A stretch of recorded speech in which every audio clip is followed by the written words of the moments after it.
शास्त्र कह रहे हैं कलिकाल में, कलयुग में भगवान के श्री विग्रह से ज्यादा, भगवान की मूर्ति से भी ज्यादा महिमा यदि किसी की है तो भगवान की कथा मूर्ति की महिमा कलयुग में बहुत ज्यादा।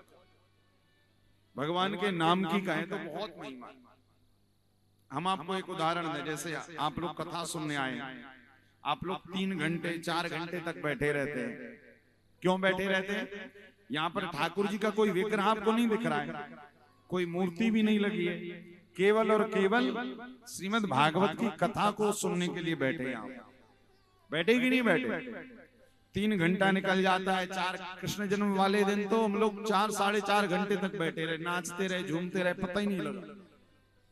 उस दिन कथा 1:30-2 बजे से प्रारंभ हुई थी और 7:30 बजे हम करेक्ट अपने रूम में पहुंचे थे। हमने कहा आज तो 5.5 घंटे हो गए।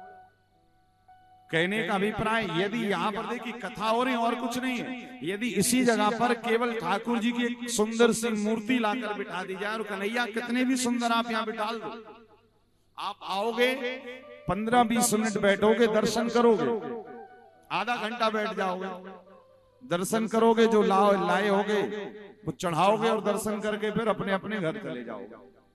किंतु यहाँ पर भगवान का कोई विग्रह नहीं है, यहाँ पर केवल और केवल ठाकुर जी की कथा हम सुना रहे हैं और जो लिखा है वही हम सुना रहे हैं, अपना कुछ नहीं बता रहे।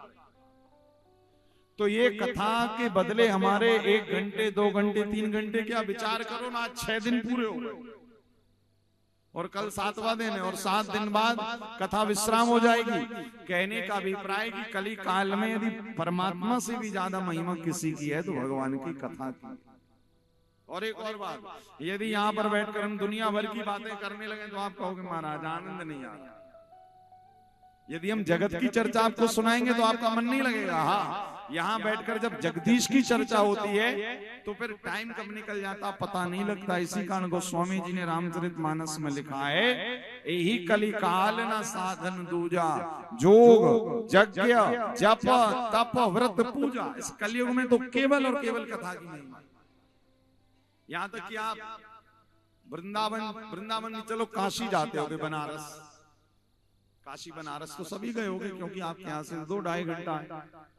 तो जाके बाबा विश्वनाथ का कितनी देर दर्शन करते हैं? 2-3 मिनट भी बहुत ज्यादा है। 2-3 मिनट दर्शन करते हैं और कह कर क्या जा रहे हैं? भैया विश्वनाथ जी का दर्शन करने जा रहे हैं। जाएंगे दर्शन करने, 2 मिनट दर्शन करने के लिए खड़े रहेंगे और मार्केटिंग कितनी देर करेंगे? 1 घंटा।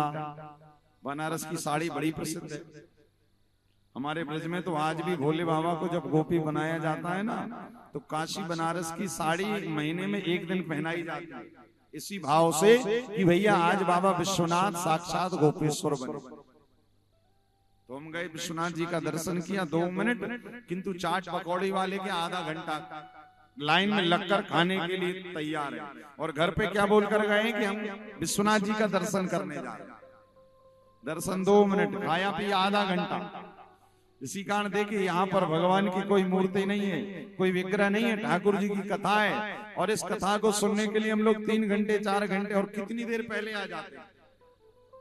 12 बजे से आना शुरू करते हैं।